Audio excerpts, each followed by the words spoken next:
तो आप एक एंटरप्रेन्योर भी हैं, सिंगर भी हैं, पॉडकास्ट, इतनी चीज़ कैसे संभालते हो भाई आप? जब भी लाइफ में पैशन और बिजनेस को बैलेंस आउट करना पड़ता है तो ये ऐसा ही कुछ हो जाता है। तो आई थिंक म्यूज़िक तो आई थिंक इनहेरेंटली भगवान की देन है मुझ में। तो पूरी फैमिली में कोई भी म्यूज़िक से है नहीं। ओके। बट समझिए सेकेंड थर्ड स्टैंडर्ड से सिंगिंग कॉम्पिटिशन्स में मैं जाता था और बिना ट्रेनिंग के जीत के आता था। तो ये ऑब्वियसली गॉड गिफ्ट ही थी। तो ये बेकरी वाला जो 7th हेवन आपने बताया है, यू स्टार्टेड दैट या फैमिली का? ये फैमिली बिजनेस है। तो मेरे जो ब्रदर हैं अर्जुन, तो एज फिल्मी as it gets Karan Arjun की जोड़ी है। तो हम दोनों ने और मेरे पिताजी ने हमने मिलके ये 2013 में ये ब्रांड स्टार्ट किया था लोखंडवाला अंधेरी में। वो हमारा पहला आउटलेट था और पहला ही आउटलेट खोला, अच्छा खासा चला, बट समझ नहीं आ रहा था कि इसको बड़ा बिजनेस कैसे बनाएंगे। एंड इतने तो केक शॉप्स हैं, तो किस चीज से 7th हेवन जाना जाएगा ये पता नहीं था। तो ओवर टाइम हमने स्ट्रॉन्ग डिफरेंशिएशन ढूंढने की चाहत दिखाई और हमने ये देखा कि ठीक है, सिंगर तो आजकल घर पे भी मिलते हैं, मैं गाता हूँ, अच्छा गाता हूँ। लेकिन एक बिजनेसमैन है, जो बंदा MBA किया है और वो सिंगर है और वो अपने आप को प्रेजेंट कर रहा है ऑडियंस के सामने स्टेज पे, कितना डिफिकल्ट और ये है, चैलेंजिंग होता है ये सिंगिंग तो बहुत ही मुश्किल आर्ट फॉर्म है। और स्पेशली क्या होता है ना कि आजकल लोग गाने तो रिकॉर्ड कर लेते हैं ऑटो ट्यून से, बट लाइव में आप क्या करोगे? लाइव में तो आपके सुर, लाइव में तो भाई आपको गाना है, लाइव में दूध का दूध पानी का पानी हो ही जाता है। उसी से मैं समझ आता है। हाँ, तो करण इतने हैक्टिक शेड्यूल को हैंडल करते हैं, पूरे दिन का शेड्यूल को, पूरे दिन के वर्क को आप कैसे शेड्यूल करते हो? आप खुद शेड्यूल करते हो या उसके लिए किसी पर्सन को रखा है जो आपके वर्क को देखते हैं कि सर आज का पूरा दिन ये ऐसे ऐसे ये रहेगा? जैसे मेरे असिस्टेंट तो हैं, तो बट उनको भी गाइड मैं ही करता हूँ कि क्या है। तो पॉडकास्टिंग में तो सर्टेन डेट्स मुझे मिले होते हैं गेस्ट से, so those days have to be blocked. Music concerts के भी डेट्स उनके तरफ से ही आते हैं, तो those have to be blocked. बाकी हाँ, किस दिन पे ब्रांड शूट करना है वो उसमें मेरी चॉइस होती है। और business I have to then accommodate, but business का समझिए सुबह से उठ के टिल लाइक 3-4 PM तो बिजनेस का ही काम चलता है। What is your biggest fear? बताओ या नहीं बताओ? लोगों को पता चल जाए। नहीं, आई थिंक क्योंकि मेरी लाइफ में इतना सब है और इतना सब है जो मुझे और करना है और सीखना है लाइफ में, तो एक्सीडेंट हो जाना है, अर्ली डेथ से मुझे डर लगता है, because there is so much that I want to do in life. तो जब आपने डिसाइड किया कि आपको पॉडकास्ट स्टार्ट करना है, रीज़न कुछ भी हो, आपने बताया कि पर्सनल ब्रांडिंग का, क्या प्लानिंग थी आपकी? और उसके लिए कुछ टाइम फ्रेम आपने रेडी किया था कि इतने से इतने समय तक मुझे ये कर लेना है, ये कर लेना है, या स्टार्टिंग में एक टीम के साथ आप काम करना स्टार्ट कर दिए थे क्या, या फिर अकेले आप स्टार्ट किए, क्या कैसे किया आपने? Hi everyone, I am Suraj Kumar and you are watching unfold with Suraj Kumar. आज के एपिसोड में हमारे साथ है करण चुग, एक बिजनेसमैन, एक सोलफुल सिंगर एंड एक पॉडकास्टर। एक इंसान 3 रोल, हर रोल में 100% डेडिकेशन। कैसे पॉसिबल है इतना कुछ एक साथ संभालना, बिना बर्नआउट के, बिना ब्रेकडाउन के? ये एपिसोड हार्डवर्क, डेडिकेशन, पैशन और ना हारने वाले एटीट्यूड का है। तो कहीं मत जाइए, बने रहिए, ये एपिसोड एंड तक देखिए। बिना लेट किए स्टार्ट करते हैं। How are you Karan bro? I am doing great, thank you so much for having me. आप कैसे हैं? Amazing amazing, thank you so much कि आप मेरे शो पे आए। एंड आई एम ग्लैड कि आगे जो चीज़ें हम लोग डिस्कस करने वाले हैं काफ़ी इन्फॉर्मेटिव होगा और इंस्पिरेशन से भरा होगा, ताकि ऑडियंस सुने और यहाँ से कुछ लेकर जाए। बिल्कुल। Great. When I started reading about you, तो आप एक एंटरप्रेन्योर भी हैं, सिंगर भी हैं, पॉडकास्ट, इतनी चीज़ कैसे संभालते हो भाई आप? जब भी लाइफ में पैशन और बिजनेस को बैलेंस आउट करना पड़ता है तो ये ऐसा ही कुछ हो जाता है। तो आई थिंक म्यूज़िक तो आई थिंक इनहेरेंटली भगवान की देन है मुझ में। तो पूरी फैमिली में कोई भी म्यूज़िक से है नहीं। बट समझिए सेकेंड थर्ड स्टैंडर्ड से सिंगिंग कॉम्पिटिशन्स में मैं जाता था और बिना ट्रेनिंग के जीत के आता था। तो ये ऑब्वियसली गॉड गिफ्ट ही थी। एंड म्यूज़िक ने ही मुझे चुना है, तो वो वहाँ से आया। एंड बिजनेस भी अगेन बिजनेस फैमिली में ही पैदा हुआ, तो बचपन से सिर्फ बिजनेस ही देख रहा था, तो बिजनेस वहाँ से आया। और पॉडकास्टिंग तो खैर काफ़ी बाद में आया। आई थिंक इंडिया में वो स्पेस न्यू है, तो वो 2 साल पहले मैंने शुरू किया। बट म्यूज़िक और बिजनेस ने बचपन से ही मेरा साथ दिया है। ओके, थोड़ा सा अपना बैकग्राउंड बताइए, बिकॉज आप बोल रहे बिजनेस, आप क्या गुजरात से हो, गुजराती हो आप? नहीं, हम लोग सिंधी है, तो सिंधी सिंधी भी है, बिजनेस कम्युनिटी ही है। हाँ हाँ हाँ। तो ओरिजिन तो मतलब एकदम ही एंसेस्टर्स का देखेंगे तो जब भी पार्टीशन में हमारे एंसेस्टर्स मूव हुए थे मुंबई, और वहाँ से स्ट्रगल कर करके अक्रॉस जनरेशंस बिजनेस सेटअप कर करके ये हुआ है। बट हम लोग का जो बिजनेस फैमिली है वो सेवेंथ हेवन नाम का हमारा बिजनेस है। तो ये केक एंड डेजर्ट शॉप्स और बेकरी चेन है, और हमारे करंटली अभी 350 आउटलेट्स है अक्रॉस इंडिया, और अभी हम लोग यूके और यूएस में भी एक्सपेंड कर रहे हैं इसी ब्रांड को। तो ये फूड इंडस्ट्री में हमारा बिजनेस हमेशा से रहा है। तो ये बेकरी वाला जो सेवेंथ हेवन आपने बताया है, यू स्टार्टेड दैट या फैमिली का? ये फैमिली बिजनेस है। तो मेरे जो ब्रदर हैं अर्जुन, तो एज फिल्मी as it gets Karan Arjun की जोड़ी है। तो हम दोनों ने और मेरे पिताजी ने हमने मिलके ये 2013 में ये ब्रांड स्टार्ट किया था लोखंडवाला अंधेरी में। वो हमारा पहला आउटलेट था, और पहला ही आउटलेट खोला, अच्छा खासा चला, बट समझ नहीं आ रहा था कि इसको बड़ा बिजनेस कैसे बनाएंगे। एंड इतने तो केक शॉप्स हैं, तो किस चीज से सेवेंथ हेवन जाना जाएगा ये पता नहीं था। तो ओवर टाइम हमने स्ट्रॉन्ग डिफरेंशिएशन ढूंढने की चाहत दिखाई, और हमने ये देखा कि एक लाइव किचन कॉन्सेप्ट इंट्रोड्यूस कर सकते हैं। तो लाइव किचन कॉन्सेप्ट ऐसी चीज है जो सिर्फ सेवेंथ हेवन में पाई जाती है, जहाँ की केक्स आपकी आंखों के सामने 7 मिनट्स में फ्रेश आपके लिए बनाए जाते हैं। अच्छा, मतलब हाँ, आंखों के सामने उसमें आप बना रहे होगे, मैं देख रहा हूँ। हाँ, तो वहाँ पे ग्लास के थ्रू आप शेफ को देख सकते हैं जो एक्चुअली केक को आपके सामने बना रहे हैं विद इन 7 मिनट्स। ओके, तो customise according to your needs. तो ये हमारी यूएसपी बन गई, क्योंकि फ्रेश केक्स दे रहे थे compare to all other cake shops जो 1-2 दिन पुराने केक्स देते हैं। एटलीस्ट कस्टमर को इतना तो पता है कि सामने बन रहा है, सामने बन रहा है, हाँ, कुछ रॉन्ग इंग्रेडिएंट्स नहीं जा रहे, ट्रांसपेरेंसी है। तो वो ट्रस्ट बिल्ड हुआ ऑडियंस के साथ, और साथ ही फ्रेंचाइजीज के साथ। तो उस तरह हमने फ्रेंचाइज किया ब्रांड को अक्रॉस द कंट्री, और उस तरह एक्सपैंड किया। हाँ। ये कितना पुराना बिजनेस है आपका?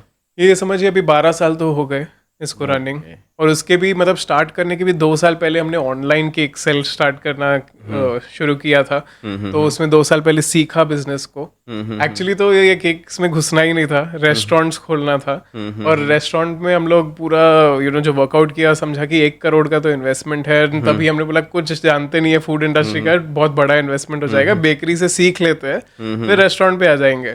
जो बेकरी को शुरू किया उससे ही फिर रेस्टोरेंट्स तो आए नहीं, बट 350 बेकरीज आ गई। अमेजिंग।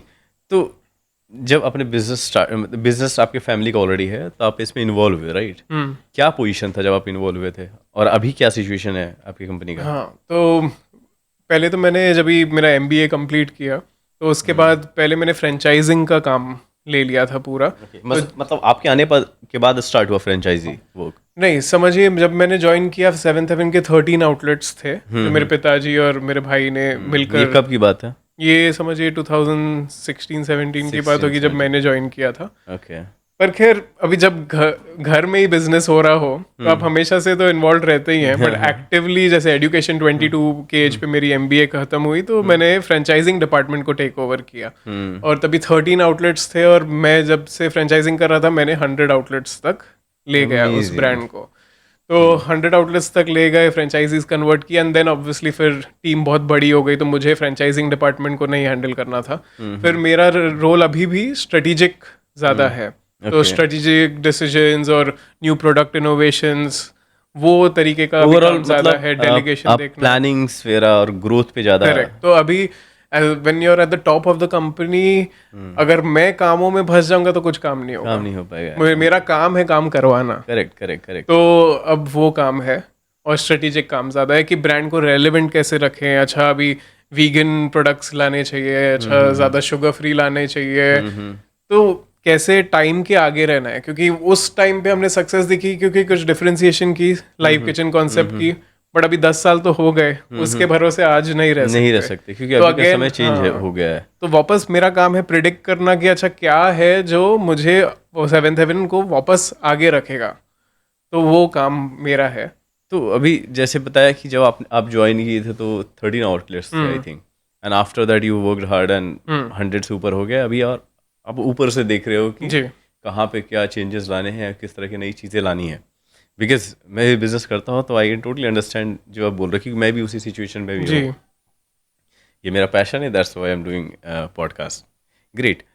तो हर एक बिजनेस में एक एक एक टाइम आता है जब कुछ चेंज मांगता है वो, राइट? जैसे कि आप जिस बिजनेस में हो, बेकरी में, उसमें कहीं ना कहीं after certain period of time, मतलब कुछ अगर ईयर्स ले लो, 2 से 4-5 साल में, कुछ ऐसे फूड्स आ जाते हैं मार्केट में, या कोई ऐसी बेकरी वाला ही आ गया, या कुछ ऐसे लेकर आ गया जो बहुत डिफरेंट होता है, और कस्टमर पूरी तरीके से अट्रैक्ट हो जाता है उसमें, और वो रातों रात फेमस हो जाता है। बिल्कुल, राइट। तो वो कहीं ना कहीं अभी जो ट्रेंड दिखा है इंडिया में, वो बाहर से लेकर आते हैं, कोई अदर कंट्री से, वहाँ कुछ स्टार्ट हुआ।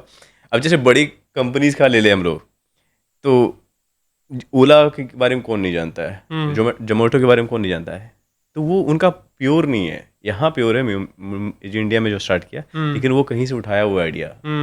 एब्सोल्युटली। तो डू यू थिंक कि इन फ्यूचर क्या आपने ये अभी तक किया है या फिर करने वाले हो? करना पड़ता ही है। जैसे फॉर sustain करना है एग्जांपल तो। अगर जैसे कुनाफा केक्स है, हाँ। वो दुबई में से शुरू हुए, यूएई से शुरू हुए, और अगर अभी तो इतनी डिमांड है कुनाफा केक्स की मुंबई में और अक्रॉस इंडिया, या तो वो कॉन्स्टेंटली ट्रेंड्स चेंज होते रहते हैं, and you have to adapt. कभी आता है कि अच्छा केक में से फोटोज निकल रहे हैं, कभी कुछ आ रहे, कभी केक को तोड़ना है हैमर से, तो trends every few months change होते हैं, और वो हमें करने ही पड़ते हैं, नहीं तो आप आउटडेटेड हो जाते हैं। तो ये मतलब जैसे हुआ कि समझिए हम लोग ने वेस्ट के कॉन्सेप्ट्स लेके इंडिया में लाए। अभी हमारे आउटलेट्स यूके में भी है, तो वहाँ हमारे केक्स बिकते हैं, रसमलाई केक, ये केक वे। तो जब ब्रिटिशर्स वहाँ पे केक देखते हैं तो उनके लिए ये बहुत यूनिक हो जाता है कि ये क्या तो है भाई? इंडियननेस को हम लोग वेस्ट में लेके जाते हैं और वेस्ट को ईस्ट में ला रहे हैं। तो वो डिफरेंशिएशन की है, डिफरेंशिएशन, और डिफरेंशिएशन भी एक ही नहीं चलती है विद टाइम, जैसे आपने बहुत करेक्टली कहा कि वो चेंज करना ही पड़ता है। You have to constantly evolve, चाहे वो पॉडकास्टिंग हो, म्यूजिक हो, या फिर बिजनेस हो। ये we can basically say that कि एक R&D वाला बंदा होना ही चाहिए कि क्या चल रहा है मार्केट में, तुम देखते रहो भाई, कहाँ पे कब चेंजेस लाने हैं। जब आपको चेंजेस लाने की जरूरत है तो उसमें इम्प्लीमेंट कर ही देने का है। ऐसा ना हो कि लेट हो जाए, कोई और आ जाए मार्केट में। एंड पॉसिबली जैसे समझिए अगर कुनाफा केक्स हम लोग पहले ही स्टडी कर ले मार्केट को, and before any other Indian cake shop introduce कर ले, ऑटोमेटिकली पूरा मार्केट पहले हमारे पास ही आएगा। 100%। तो वो काम ही आपका हो जाएगा फिर। तो ग्रेट, मजा आ रहा है मुझे तो बिकॉज पहले गेस्ट मिले जो मेरे लेवल का, कुछ सीख सकते हैं मैं आपसे। ग्रेट। तो ये बिजनेस को भी साइड करते हैं, बिकॉज वो आपका फैमिली बिजनेस है ना, कहीं आप इस पे इन्वॉल्व हो, एंड आई एम श्योर कि आप बहुत अच्छा करोगे इसमें, क्योंकि फर्स्ट क्वेश्चन में ही आपने आंसर दे दिया है कि जब आप आए तो 13 था, 100 क्रॉस कर गया, और एक अच्छे पोजीशन पे आप काम कर रहे हैं। ग्रेट। लेकिन आप सिंगर भी हैं जी भाई, कैसे? मतलब एक बिजनेसमैन मैं अपनी बात करूं तो लिटरली कभी कभी ऐसा लगता है कि मेरे पास टाइम नहीं है कि मैं सांस ले पाऊँ। कभी कभी बहुत हैक्टिक हो जाता है शेड्यूल, ये भी देखना होता है, वो भी देखना होता है, क्योंकि आपको हर एक चीज़ देखना होता है। उसमें कितने मिस्टेक्स हो रहे थे, जितने ज़्यादा लोग बढ़ेंगे उतना ज़्यादा मिस्टेक्स होगा, राइट? तो क्या है कि वो ऑपरेशंस देखना और बाकी की चीज़ों को देखना ना बहुत ज़्यादा हेडेक। मेरे लिए जो सबसे ज़्यादा हेडेक है वो फाइनेंस है, वही मेन है। अगर वो उसमें थोड़ा सा ऊपर नीचे हुआ तो चीज़ें मंथ के बाद समझ में आती है कि बहुत मुश्किल हो गया। तो बिजनेस तो ठीक है, लेकिन आप उसके साथ सिंगर भी हो, सिंगिंग करते हो, और ऐसा नहीं है कि सिर्फ अपने लिए सिंगिंग कर रहे हो या सिर्फ कैमरे पे। मैंने देखा शोज़ वगैरह भी करते हो, कॉलेजेस वगैरह में जाते हो, अच्छे अच्छे शोज़ पे जाके करते हो। एक सिंगर होना, और ठीक है सिंगर तो आजकल घर पे भी मिलते हैं, मैं गाता हूँ, अच्छा गाता हूँ, लेकिन एक बिजनेसमैन है जो बंदा MBA किया है और वो सिंगर है, और वो अपने आप को प्रेजेंट कर रहा है ऑडियंस के सामने एक स्टेज पे, कितना डिफिकल्ट और ये है, चैलेंजिंग होता है ये सिंगिंग तो बहुत ही मुश्किल आर्ट फॉर्म है, और ये ऐसी चीज़ है जो मैं भी कभी कोई एडवाइस भी मांगता है एज अ सिंगर, तो मैं ये कहता हूँ कि आप इसमें आइए अगर आप सच में बहुत पैशनेट है अबाउट दिस, क्योंकि इसमें जिस लेवल की ट्रेनिंग भी लगती है वो बहुत ज़्यादा होती है। मुझे खुद अभी 11-12 साल हो गए हिंदुस्तानी क्लासिकल सीखते हुए, और मैं 12 ईयर्स से सब सीख रहे हैं जी। एंड ये मैंने तो इनफैक्ट मतलब ये समझिए एक गॉड गिफ्ट ही थी, बचपन से ही मुझ में एक गॉड गिवन टैलेंट था कि मैं 2nd स्टैंडर्ड में था तब से सिंगिंग कंपटीशन में जाता था और बाय गॉड्स ग्रेस जीत कर आता था विदाउट एनी ट्रेनिंग। तो ये टैलेंट था, बट क्योंकि फैमिली में भी कोई म्यूजिशियन कभी नहीं था तो उन्हें भी नहीं समझ में आया कि अच्छा इसके म्यूज़िक को बढ़ावा देना चाहिए। ये था कि मेरे एज ऑफ 18 पे मुझे ही रियलाइज़ हुआ कि मुझे बहुत ज़्यादा पुल है म्यूज़िक का, और मुझे कैसे भी सीखना ही है, तो खुद जाकर मैंने क्लासेस ज्वाइन किए। बट आइडियली जो म्यूज़िक घरानों के स्टूडेंट्स होते हैं वो तो एज 7-5 से ही शुरू हो जाते हैं। Correct. तो बाय द टाइम दे 18 वो ऑलरेडी 15 साल सीख चुके वो हैं। तो 10 बचपन से ही देख रहे होते हैं। तो इवन दो मैंने 11-12 साल अभी ट्रेनिंग ली है, फिर भी when it comes to classical singing 20-25 साल तो लग जाते हैं पूरा क्लासिकल सिंगर बनने में, उतनी ट्रेनिंग लगती है। तो it's a very difficult art form अगर आप उसको सही तरीके से करना चाहें, ऑटो ट्यून के बिना करना चाहें। और स्पेशली क्या होता है ना कि आजकल लोग गाने तो रिकॉर्ड कर लेते हैं ऑटो ट्यून से, बट लाइव में आप क्या करोगे? लाइव में तो आपके सुर, लाइव में तो भाई आपको गाना है, लाइव में दूध का दूध पानी का पानी हो ही जाता है। बस उसी से मैं समझ आता है। हाँ, तो एंड एक खुद के लिए भी रिस्पेक्ट आती है अगर आप एक्चुअली आप में कुछ टैलेंट हो। तो वो म्यूज़िक मैंने किया, और थैंकफुली भले ही जल्दी मैंने सीखना नहीं शुरू किया, बट ऐसी फैमिली मिली जिसने समझा कि करण की खुशी जो है ज़िंदगी की वो म्यूज़िक से आती है। तो भले ही बिजनेस में भी मैं काम करता हूँ अभी भी, बट मुझे हमेशा वो टाइम दिया गया फैमिली की तरफ से, और वो सपोर्ट दिया गया कि तुम म्यूज़िक को भी फॉलो करो, क्योंकि इससे तुम्हें सबसे ज़्यादा खुशी मिलती है ज़िंदगी में। तो उस तरह से म्यूज़िक को भी मैंने किया है फॉलो। ओके, जैसे आपने बोला कि बिजनेस तो है मेरे पास, बट खुशी मुझे इससे मिलती है। इस करण के हिसाब से इसकी पोजीशन आने वाले समय में क्या होगी सिंगिंग का? क्या आप ट्राई करोगे कि फिल्मों में चांसेस मिले, या और बड़े लेवल पे आपको गाने का मौका मिले, या फिर जो चल रहा है वही? तो अभी देखिए कैसा हुआ कि मैंने शायद सिंगिंग, समझिए मैंने कवर्स यूट्यूब पे डालना शुरू किया around the age of again 19-20। तो उस वक्त पे क्या हुआ कि कवर्स तो डालते थे पूरी मेहनत करके, पर व्यूज़ आते थे 300-200।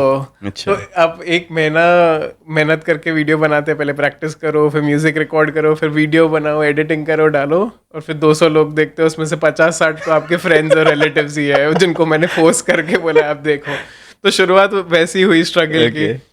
पर फिर करते करते करते मेरा पहला कवर था ज़रा ज़रा, और मैंने उसको मैशअप किया था विद वसीगरा, जो ज़रा ज़रा का ही तमिल वर्जन है। ओके। तो वो सडनली मैंने देखा कि डाला फ्यू डेज में 1 लाख व्यूज आ गए। तो तभी के वक्त के लिए 1 लाख व्यूज बहुत मायने रखता है यार। मतलब 1 लाख व्यूज आ गए, एंड देन देखते देखते फ्यू मंथ्स में वही वीडियो 1.5 मिलियन हो गया। अच्छा। तो वो मेरा पहला वायरल वीडियो था।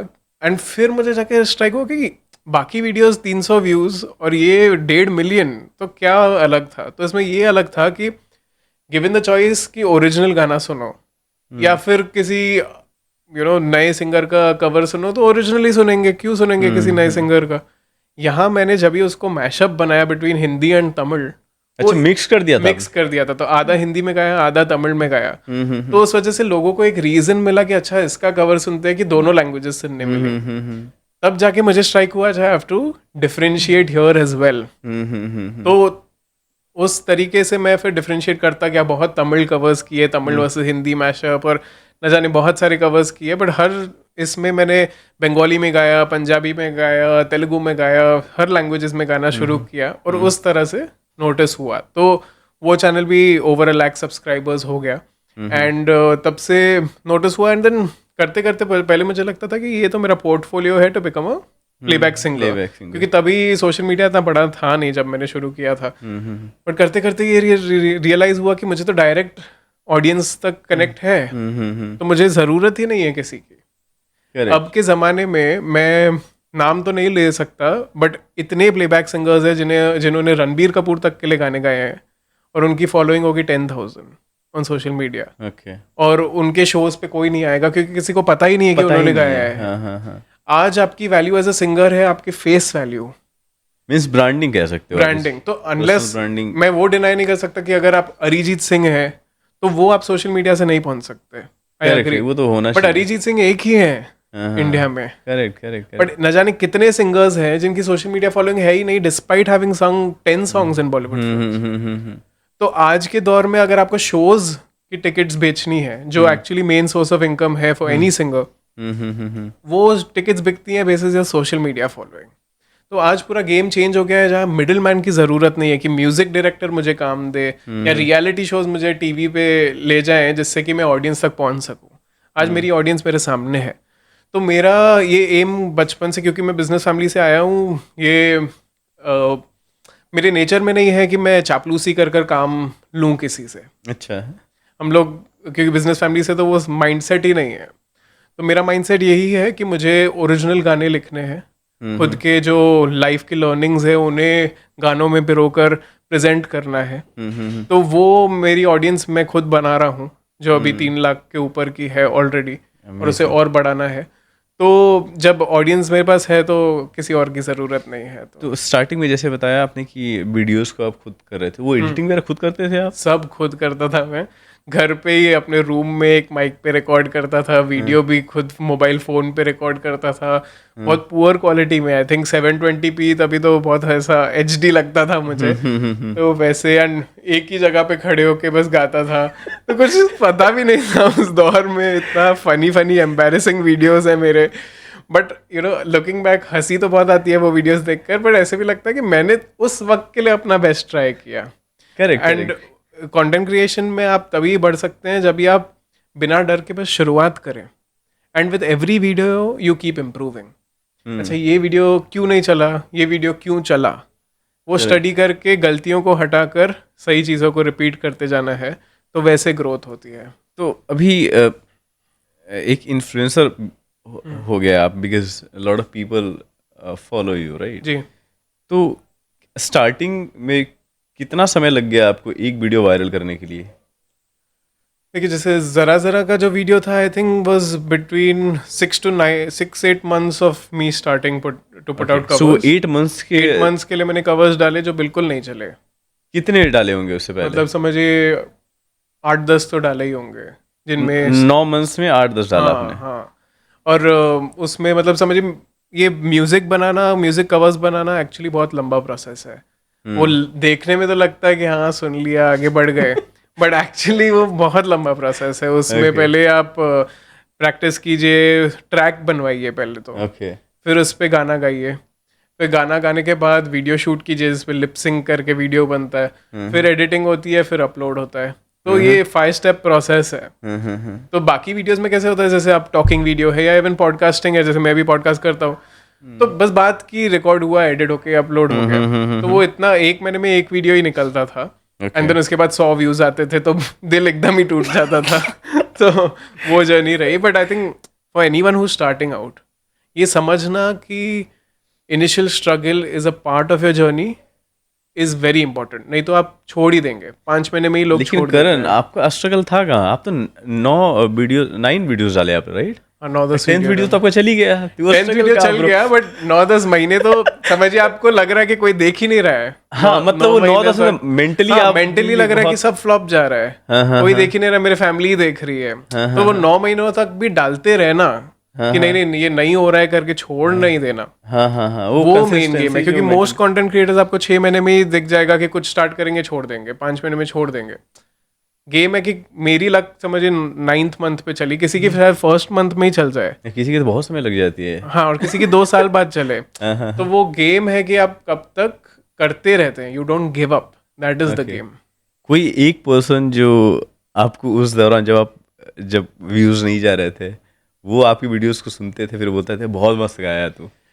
ये तो आई थिंक फैमिली थी बेचारी मेरी, क्योंकि उन्हें चॉइस भी नहीं थी। नहीं, बट आई थिंक फैमिली का सपोर्ट रहा ही है। But I will tell you one more thing, it's a harsh reality of life which is nothing succeeds like success.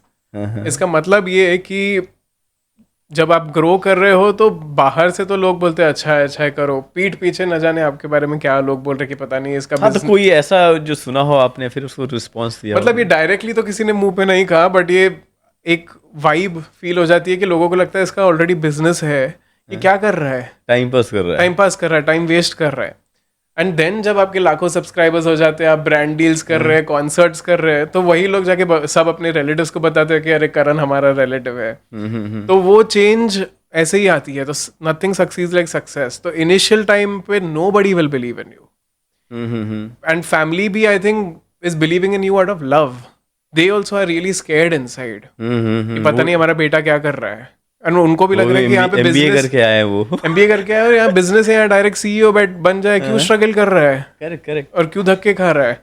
मैंने पॉडकास्टिंग में भी बहुत धक्के खाए, मतलब समझिए मेरा जो फर्स्ट पॉडकास्ट था 0 सब्सक्राइबर्स थे नए चैनल पे, तो मैंने 100 इनवाइट्स भेज दिए, 99 लोगों ने जवाब ही नहीं दिया, 99 ईमेल्स पे नो रिप्लाई, और एक जन थे जिन्होंने यस बोला, और फिर वहां से पॉडकास्टिंग शुरुआत मेरी हुई। तो जहाँ ज़रूरत नहीं थी स्ट्रगल करने की, मैंने काफ़ी स्ट्रगल मेरे लिए चूज़ किया है, but I think that's something that I don't regret at all, क्योंकि वो मेरा पैशन है।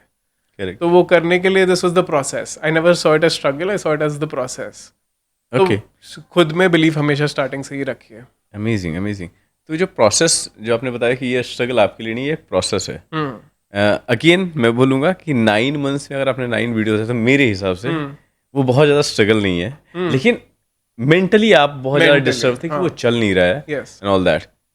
तो उस दौरान जब वीडियोस नहीं चल रहे थे और आप डाल रहे थे, तो फैमिली में कौन एक पर्सन था जो आपके साथ खड़ा था कि टेंशन मतलब मैं हूँ, तुम अपना ये तो थोड़ा अनफेयर हो जाएगा अगर मैं एक पर्सन का नाम लूँ। तीनों ही जो मेरे पेरेंट्स हैं, अच्छा पूरे फैमिली, पेरेंट्स और ब्रदर, इनका सपोर्ट थ्रू आउट रहा ही है।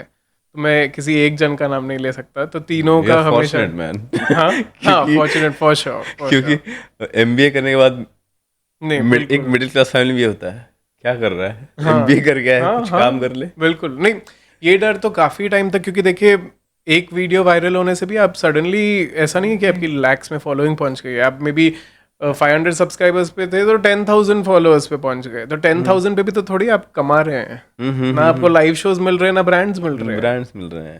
तो उस वक्त पे भी एक वायरल के बाद भी वो स्ट्रगल जारी ही था। तो ये मल्टीपल वायरल वीडियोस होते हैं तो जाके यू ब्रेकआउट। कब आपको ऐसा लगा कि अब मेरे पास इनफ फॉलोअर्स हैं कि अब अपने आप को अच्छे से प्रेजेंट कर सकते हैं, आई थिंक इन्वेस्ट कर सकता हूँ मैं और अच्छे से अपने आप को प्रेजेंट कर सकता हूँ?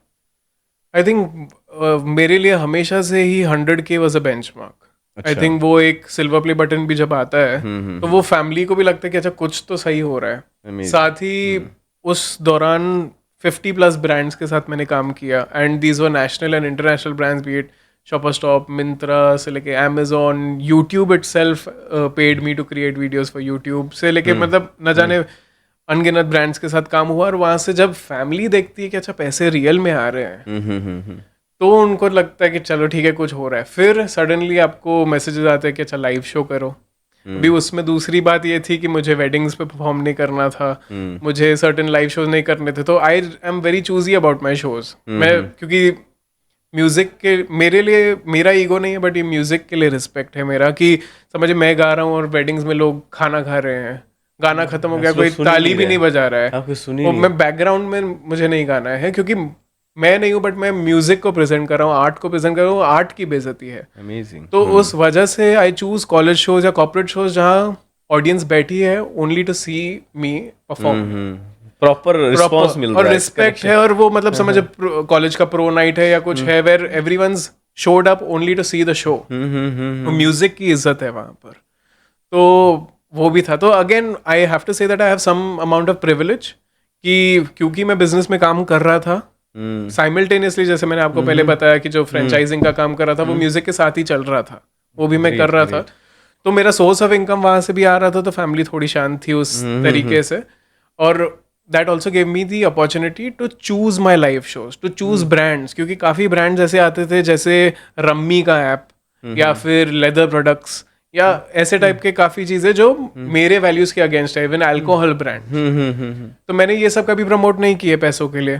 तो I could choose brands, I could choose concerts because I did not make my passion into a profession completely.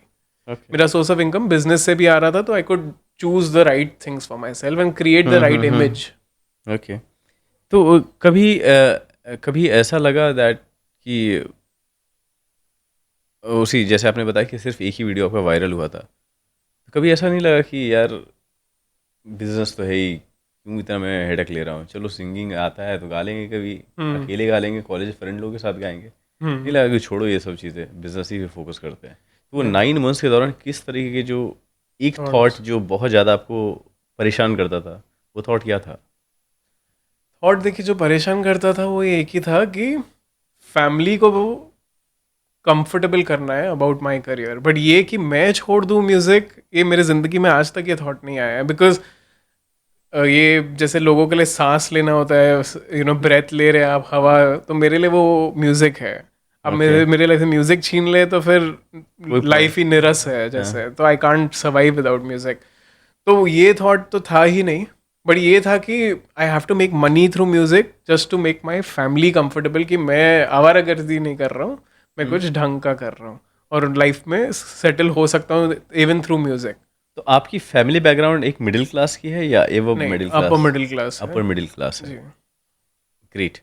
तो अभी हम लोग ब्रांड डील्स की बात कर रहे थे। फर्स्ट ब्रांड डील्स आपको कब मिला और क्या क्या क्राइटेरिया आपने अचीव किया था उससे पहले? 100 के क्रॉस कर लिए क्या? तो ब्रांड डील्स एक्चुअली 6,000 फॉलोअर्स जब भी मेरे हिट हुए थे, हाँ। तब एक ब्रांड डील मिला था, वो अच्छा ब्रांड था, मिंत्रा। बट वो कैसे मिला, मतलब वो खुद अप्रोच किए थे आप? हाँ, मुझे ईमेल आया था, बट वो था ही कैंपेन माइक्रो इन्फ्लुएंसर्स के लिए। अच्छा। एंड मैं उसकी पेमेंट तो बता ही नहीं सकता, इतनी कम थी। कितनी थी? 600 रुपए, मतलब इट इज रिडिकुलस। तो बट द थिंग इज, मुझे लिटरली आप 600 नहीं देते, मैं फ्री में भी करता एट दैट पॉइंट, क्योंकि ब्रांड मुझे बताना था कि अच्छा मैंने मिंत्रा के लिए काम किया है, that was my first brand, right? तो मुझे वो पोर्टफोलियो बनाना था। At that point that's how I started, but obviously rates तो चेंज होते हैं। तो मिनिमम बता ही दिया, तो मैक्सिमम ही बता दो अभी। जो हाईएस्ट डील आपने करी है, हाईएस्ट पेमेंट कितना आया आपका एक ब्रांड के साथ? कौन सी कंपनी थी, ब्रांड थी? मैं अभी एग्जैक्ट अमाउंट तो नहीं बता पाऊंगा, बट वो लैक्स में हमारा चार्ज रहता है फॉर ब्रांड डील्स ऑल्सो, तो वैसा रहता है। बट कैंपेन पे भी डिपेंड करता है ना कि आपके डिलीवरेबल्स क्या है। जैसे यूट्यूब पे I charge a lot higher, क्योंकि मेरी फॉलोइंग वहाँ पे बहुत ज़्यादा है, और यूट्यूब पे फॉलोइंग ऐसी भी है जो बहुत ही ज़्यादा एंगेज्ड है। पॉडकास्ट पे जब मेरी ऑडियंस एक घंटा मुझे सुन रही है, वो ऑडियंस अलग है कंपेयर टू समवन जो मुझे सिर्फ 30 सेकेंड्स दे रहा है ऑन इंस्टाग्राम। तो वो मेरी कोर ऑडियंस है, तो वहाँ है चार्ज मोर, वहाँ ब्रांड इंटीग्रेशन ज़्यादा होता है। वेयर हम लोग यूट्यूब पे, राइट? यूट्यूब पे। ओके। तो वहाँ फिर ऑब्वियसली अगर आपके लाखों फॉलोअर्स है तो आप लैक्स में ही चार्ज करेंगे। करेक्ट। तो उस हिसाब से इट वर्क्स, बट डिलीवरेबल्स कितने उस हिसाब से पेमेंट चेंज होता है। ओके। कोई ऐसा ब्रांड जो आपसे कुछ ऐसी चीज़ें करने के लिए बोला हो जो आपको पसंद नहीं आया, बहुत ही ऑकवर्ड रहा हो आपके लिए? वो बहुत होता है, एंड पर मैंने रिफ्यूज़ कर दिया था वो ब्रांड, बट एकदम ही अजीब कैंपेन था of a very well known brand, of a shaving brand. तो जिलेट? नहीं, मैं नाम तो नहीं ले पाऊंगा, बट मैं तो लूँगा। यस। तो उसमें की कैंपेन था कोई कि प्रैंक करना है आपका बेस्ट फ्रेंड, और आप स्टे ओवर पे हैं, और आपका बेस्ट फ्रेंड आपके पूरे मुंह पे शेविंग क्रीम डाल देता है, और आप उठ के क्लीन विन कर रहे हैं। बोला ये सब मैं नहीं कर पाऊंगा, तो आप कितने भी पैसे दें, बट एक हद होती है, एक लिमिट होती है। हाँ, मैं सिंगर हूँ भाई, क्या करवा रहा है मुझसे? हाँ, तो वो रिडिकुलस चीज़ें आती ही है। एंड कई बार ब्रांड्स को ये बिलीफ नहीं होता है कि हम जिसके साथ काम कर रहे हैं वो खुद से एक अच्छा कैंपेन कर पाएंगे, तो हमेशा वो आपको एकदम स्ट्रिक्ट पीपीटीज भेजते हैं कि अच्छा ये लाइन आपको बोलनी है, स्क्रिप्ट होता है, ये होता है। तो मेरा रिक्वेस्ट भी ब्रांड्स के साथ ये है कि अगर मैं समझिए इंग्लिश में अपने ऑडियंस से बात करता हूँ, आप सडनली मुझे शुद्ध हिंदी का एक स्क्रिप्ट देंगे तो मेरी ऑडियंस बोलेगी ये तो फेक है, हाँ, करण ऐसे बात करता ही नहीं है, कनेक्ट नहीं कर पाएंगे वो, तो वो ब्रांड समझते ही नहीं है। तो धीरे धीरे हम लोग भी समझा कर एक कैंपेन बनाते हैं जहाँ ऑथेंटिकली हम ऑडियंस तक पहुंच पाए, तो उस वजह से। बट नहीं तो फनी रिक्वेस्ट तो बहुत ही आती हैं। ओके, अगेन मे बी मुझे ऐसा लगता है कि अगर उन्होंने आपको हिंदी में दिया हुआ ना, वही रीजन होगा, लार्ज ऑडियंस को कवर करना चाहते हो मे बी। बट फिर maybe then I was not the right fit for the campaign. हाँ, क्योंकि अगर मेरे सब सारी चीजें 500 पोस्ट पहले इंग्लिश से है, पॉडकास्ट पूरा इंग्लिश में, तो मेरी ऑडियंस ही वो है। तो समझिए I am the right influencer for someone who wants to reach a customer that has high purchasing power. तो आप मुझे एकदम लो प्राइस आइटम के लिए आप मेरे पास आएंगे, मेरी हिंदी ऑडियंस तो है ही नहीं। तो आई थिंक वो ब्रांड स्टडी करके आते हैं मोस्टली, तो they know why they are coming to you. But मेरी एक पर्सनल इमेज है, so that has to align with the brand. जब वो मिलता है, मेरी इमेज और ब्रांड की image, only then does the campaign work. Okay, अगर मैं अभी अभी के सिचुएशन की बात करूँ, बिकॉज एज यू मेंशन कि आप एक बिजनेसमैन हैं, पॉडकास्टर हैं और सिंगर भी हैं, जी। ये 3 रोल एक साथ निभाना, किस तरह के चैलेंजेस आपको अभी अभी प्रेजेंट लाइफ में आ रहे हैं? बिकॉज तीनों एक साथ आप कर रहे हो यार, जी। ये बहुत ही डिफिकल्ट है। हर फील्ड में अपने चैलेंजेस है करंटली, तो मतलब मैनेज करना, हाँ। अब जैसे कि अब ये ऐसी चीज़ नहीं कि मेरा बिजनेस से रिलेटेड ही सब सारी चीज़ें हैं, तीनों बहुत ही डिफरेंट में नहीं से, मतलब जैसे फॉर एग्जांपल पॉडकास्टिंग हुआ और बिजनेस हुआ, उसके लिए अभी प्रॉपर टीम्स हैं जो हैंडल करती हैं। पॉडकास्टिंग के लिए भी मेरे पॉडकास्ट मैनेजर्स हैं, पूरी एक शूट की पूरी टीम है, और एक टीम है जो आउटरीच कर रही है, तो teams are doing their work. Business में currently we would have over 100 employees, तो अगेन वहाँ भी टीम्स रेडी हैं। तो मेरा काम दोनों जगह पे सुपरविजन का है। पॉडकास्टिंग में ऑफकोर्स रिसर्च मैं खुद ही करता हूँ, और फिर ऑब्वियसली शूटिंग तो खुद करना पड़ता है। म्यूजिक इज समथिंग वो जहाँ I feel it's art, right, it's coming from with in, from my heart, तो वहाँ टीम्स नहीं रख सकते, तो वहाँ अपने चैलेंजेस है। वहाँ शोज के लिए भी you have to keep yourself presentable, and shows भी आप मुझे देखेंगे तो इन रियलिटी मैं बहुत ही ऐसा एक्सट्रोवर्टेड लाउड इंसान नहीं हूँ, बट आप शोज पे मुझे देखेंगे I am a very different person on stage. I can see that, मतलब भोला भाला ये कह सकते हैं, बट सिंपल सा बंदा, but on stage I am like are we ready to party, and पूरा, क्योंकि क्या होता है कि अगर मैं ही डल हूँ स्टेज पे, मैं ही शाय इंट्रोवर्टेड हूँ, तो ऑडियंस ऑकवर्ड हो जाती है, ऑडियंस अनकंफर्टेबल हो जाती है। तो when I am on stage I have to own the room. तो वो पूरा एक एक्ट है और परफॉर्मेंस है, and if I am authentic on stage then I might bore the audience. मतलब करण जो है स्टेज पे, पॉडकास्ट पे, बिजनेस में, तीनों डिफरेंट करण है। जिस जगह पे जाता है करण, वो उस सिचुएशन में ढल जाता है। I'd say ये मेरे ही डिफरेंट फैसेट्स है, मेरे ही पर्सनालिटी के डिफरेंट पार्ट्स है जो अलग अलग बाहर आते हैं। हाँ, वो सिचुएशन के हिसाब से, जैसे पॉडकास्टिंग में मेरे अंदर का लर्नर बाहर आता है। हाँ, तो मैं जब पॉडकास्ट का नाम भी है द लेवल अप पॉडकास्ट, क्योंकि ऐसा नहीं है कि मैं ऑडियंस को बोल रहा हूँ कि आप मुझसे सीखो, मैं और ऑडियंस साथ में गेस्ट से सीख रहे हैं। तो क्यूरियोसिटी जो मुझ में है वो मेरे पर्सनालिटी का पार्ट बाहर आता है। स्टेज पे भी ऐसे नहीं है कि मैं एक्टिंग कर रहा हूँ, बट मेरा जो फन साइड है वो वहां बाहर आता है। वो फन साइड पॉडकास्टिंग में एकदम अजीब लगेगा। जो रियल सिंगर, रॉ सिंगर है, वो बाहर आता है वहाँ। हाँ, तो वहाँ ऑब्वियसली जब भी 1000 लोग चेयर कर रहे हैं आपके लिए, एक उसका थ्रिल और हाई भी आपके सर में चढ़ता है। हाँ, करेक्ट। तो वो स्टेज पे अलग ही एनर्जी आ जाती है आपको। तो एंड देन बाद में आप खुद के वीडियो देख रहे हो, मैं ही हुई है, मैं इतना घूम फिर रहा हूँ स्टेज पे, क्योंकि तो हाँ, different parts of my personality are coming out in different parts of my work. Okay, podcast की बात तो बाद में करेंगे। एक क्वेश्चन इसी से निकल के आ रहा है,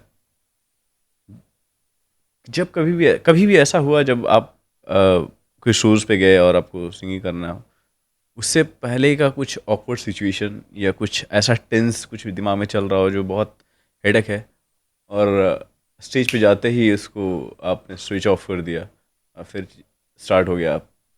तो होता है एक्चुअली, बिकॉज जैसे आपने शायद देखा होगा कि हम लोग जब भी कॉलेज शोज भी करते हैं, तो कभी कभी नॉर्थ में जो शोज होते हैं, हर क्राउड बहुत अलग होता है, और हर क्राउड के हिसाब से गाने भी चेंज करने पड़ते हैं।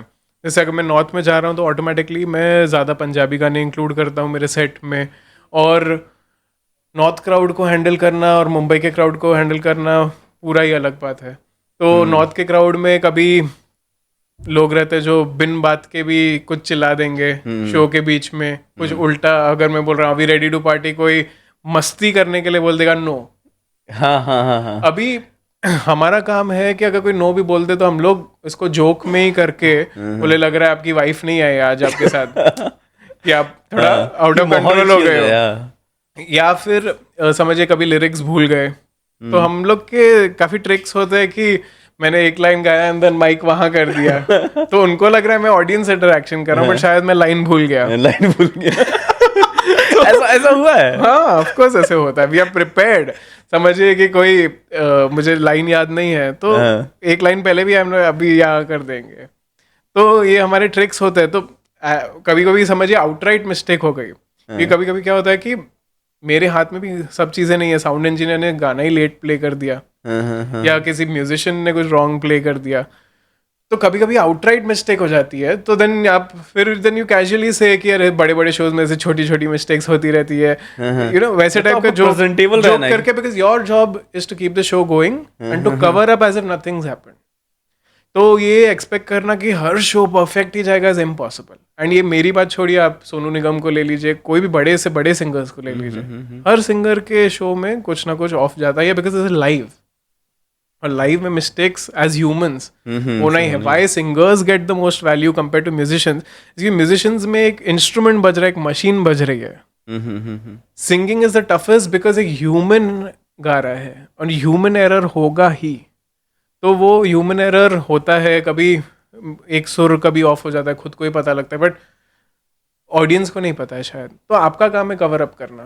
तो स्टेज पे जाने से पहले की प्रिपरेशन आपकी क्या होती है, कैसे अपने आप को प्रिपेयर करते हो? ये भी actually for new singers that are watching this is helpful, because जब मैं इनिशियल स्टेज शोज करता था तो I used to get very worked up, और माइंड में भी टेंशन कि अभी कैसे होगा, क्या होगा, एंड देन कंटिन्यूस मैं गाने प्रैक्टिस किए जाता था बैक स्टेज जो हमारे ग्रीन रूम में हम रहते हैं। तो मैं ये प्रैक्टिस कर रहा हूँ, रियाज कर रहा हूँ, and then what you realise by the time आप स्टेज पे पहुंचे, आपने ऑलरेडी 1 घंटा गा दिया है बैक स्टेज, और आपका गला ऑलरेडी थक गया है, और आपको भी 1.5 घंटे का शो करना है। तो अभी मेरा ritual is so different where I am just calm, and मैं बेसिक रियाज करूंगा for 20 minutes and then nothing. जितना हो सके मैं बात भी कम करूंगा, पानी थोड़ा पीऊंगा, एंड देन दैट्स इट। या फिर नॉर्मल? हाँ, वार्म वाटर हेल्प करता है अगर गले में कुछ खराश वराश हो, या अगर आप गर्म चाय भी पी लें या कुछ, दैट रियली हेल्प्स। एक सिंगर का रियाज क्या होता है, कैसे क्या रियाज करते हो? रियाज मेरा पूरा, जैसे मैंने आपको बताया कि क्लासिकल ट्रेनिंग है, तो हमारा पूरा क्लासिकल रियाज है, तो उसमें ये थोड़ा टेक्निकल हो जाएगा, बट ये अलंकार होते हैं हमारे। हाँ, that is okay, you can, because बहुत सारे जी, तो सारे का पता नहीं सा जो रहता है, हाँ। तो उसके ही काफी परम्यूटेशन कॉम्बिनेशंस होते हैं जिससे कि अलंकार बनते हैं। तो जैसे आप जिम जाके एक्सरसाइजेस करते हैं, हम लोग वोकल एक्सरसाइजेस करते हैं। ओके। तो उसमें आप लोएस्ट रेंज से चालू करते हैं से लेके हाईएस्ट। तो मतलब बहुत एम्बैरेसिंग फनी चीजें भी होती है हमारी वोकल एक्सरसाइजेस में, जैसे वो बाइक की आवाज निकालना, ऐसे आप करेंगे तो ये किसी के सामने करें तो बहुत फनी लगता है, लेकिन बट इससे विद इन 2 मिनट्स आपकी वॉइस ऐसी खुलती है कि if you do this before going on stage, आपकी वॉइस का जो थ्रो है सुपर्ब। तो ये ओवर द इयर्स मैंने वेस्टर्न ट्रेनिंग भी ली है, 11 साल हिंदुस्तानी क्लासिकल सीखा है। तो ये हम लोग अलंकार करते हैं जिससे कि वॉइस पूरी वार्म अप हो जाती है। अमेजिंग। ओके। तो करण इतने हैक्टिक शेड्यूल को हैंडल करते हैं,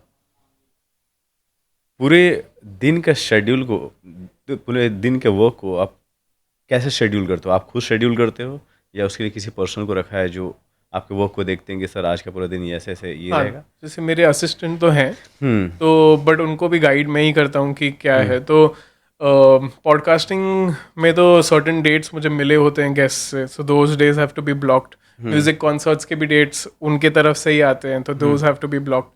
बाकी हाँ, किस दिन पे ब्रांड शूट करना है वो उसमें मेरी चॉइस होती है, और business I have to then accommodate. But business का समझिए सुबह से उठ के टिल लाइक 3-4 PM तो बिजनेस का ही काम चलता है।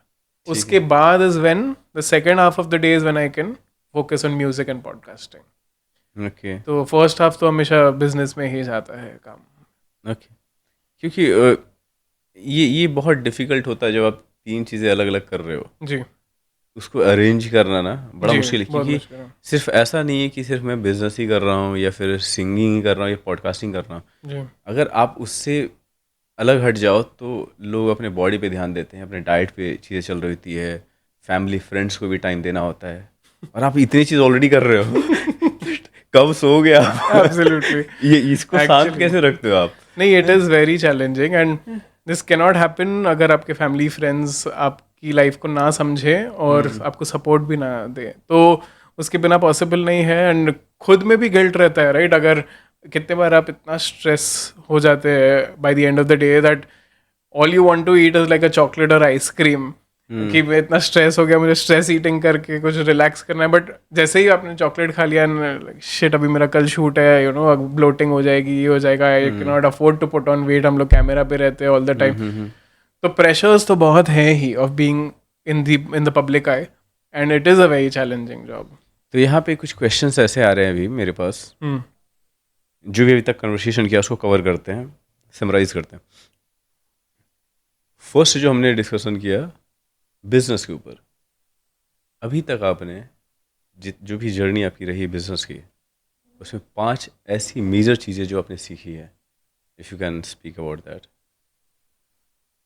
तो पहले तो देखिए, बिजनेस में मैंने ये सीखा है, जैसे मैंने शेयर किया था, अगर आप बिजनेस शुरू कर रहे हैं, आप खुद काम मत कीजिए, आप काम करवाइए. बॉस का काम वो है. सेकंड हुआ, कई बार हम लोग बिजनेस में मिस्टेक्स बहुत देखते हैं, और मिस्टेक को सॉल्व करते हैं, और वो टेम्पररी सॉल्व हो जाता है, and then we move on. Few months में वो मिस्टेक वापस आ जाती है, फिर से आ जाता है. तो जब भी कुछ रॉन्ग जा रहा है, आप थोड़ा टाइम लेके एनालाइज कीजिए what is the root cause of this problem. Root cause को एलिमिनेट कीजिए एंड इंश्योर सॉल्विंग सिम्टम्स. तो आपका वो लॉन्ग टर्म के लिए सोल्यूशन हो जाएगा. तो रूट कॉज को फिक्स करने के लिए इसका एसओपी वगैरह बनाते हो आप कुछ? हाँ, एसओपीज बनते हैं. एंड दूसरा, मतलब जैसे फॉर एग्जाम्पल से समझाता हूँ कि जैसे सेवंथ हेवन में हम लोग पहले सेंट्रल किचन से प्रोडक्ट्स को सप्लाई करते थे अक्रॉस मुंबई एंड पुणे. उसमें कई प्रोडक्ट्स डैमेज होते थे ट्रांसपोर्टेशन में, एंड अच्छा बेटर क्रेट्स ला दिए, अभी थोड़े महीनों के लिए डैमेज नहीं हो रहा है, अगेन डैमेज हो रहा है. Suddenly we change the concept कि अभी हर आउटलेट में एक किचन होगा. अभी ट्रांसपोर्टेशन हो ही नहीं रहा है, सेंट्रल किचन बंद, तो डैमेज ही नहीं हो रहा है. तो वो रूट, हम लोग सिम्टम्स को सॉल्व कर रहे थे, and we were facing losses through कि प्रोडक्ट वेस्टेज. करेक्ट. तो वो सिम्टम को सॉल्व करते करते 1.5 साल वेस्ट कर दिया.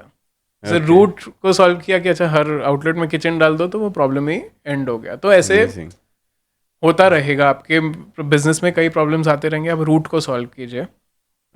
और दूसरा है, मतलब this is a lesson on money at से, विच इज़ कि बहुत लोग, स्पेशली जो हम लोग, जैसे मैंने भी आपको बताया, हम पार्टीशन से आए हैं. Most of Indians we all come out of poverty. मेरी फैमिली हो या जनरली किसी की भी फैमिली हो, अभी भी अगर अच्छे हैं तो गरीबी से ही आए हैं. पर अगर पैसे आ भी गए हैं, मेंटालिटी गरीबी की ही है अभी तक. We are all very careful about कि अरे यहाँ इतना खर्चा कर दिया, यहाँ 500 रुपये चले गए. वो रहता ही रहता है. तो बेसलाइन के खर्चे के बारे में सोचने से, put all your energy in increasing your top line.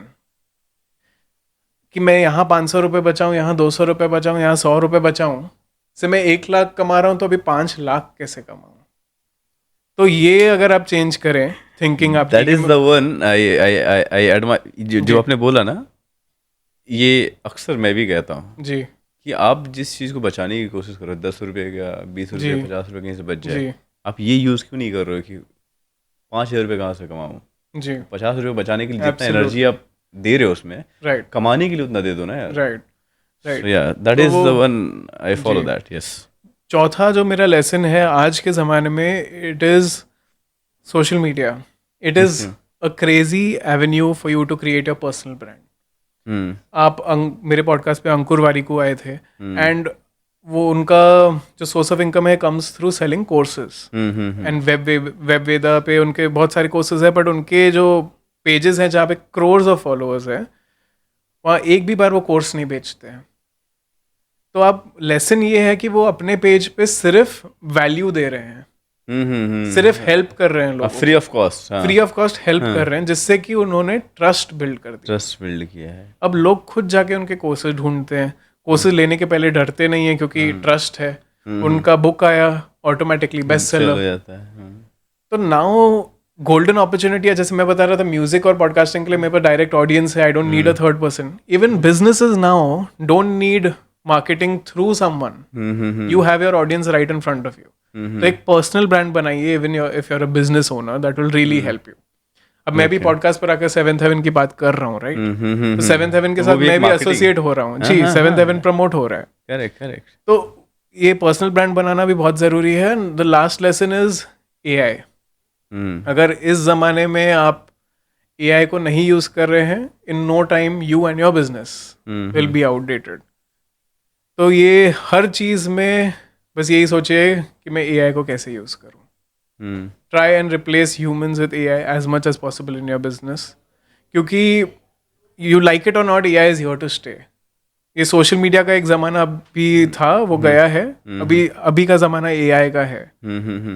तो these are the 5 lessons I think कि आप ये बिजनेस में करें तो you will see immense growth. Work pressure को हैंडल करना है तो एआई यूज करो जी. और आप मार्केटिंग करना है तो आप सोशल ब्रांडिंग पे ध्यान दो और सोशल मीडिया पे काम करो. तो ये ओवरऑल समराइज करके आप बता रहे हैं. ग्रेट. ओके. कोई 5 मिस्टेक्स जो आपने करी है ब्रांडिंग डील्स करने वक्त, if you can speak about that.